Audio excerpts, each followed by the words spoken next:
Welcome babies name word. अस्सलामुअलैकुम। आज का बेबीज़ बॉयज़ नेम है एसल। एसल के इंग्लिश में स्पेल्स हैं ASEEL, एसल। और मज़हब है इस नाम का मुस्लिम, और इस नेम का जिन्स है लड़का।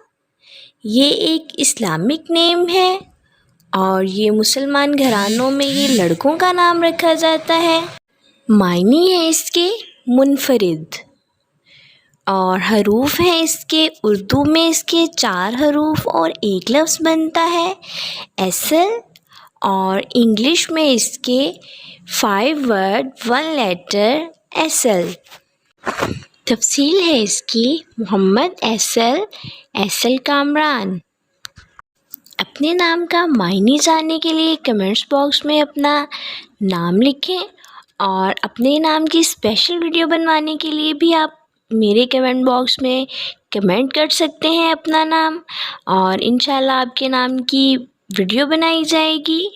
And please subscribe my channel, like comment and share. Okay dears, फिर मिलेंगे न्यू वीडियो न्यू नेम के साथ। अपना ख्याल रखिएगा, दुआओं में याद रखिएगा। अल्लाह हाफिज़।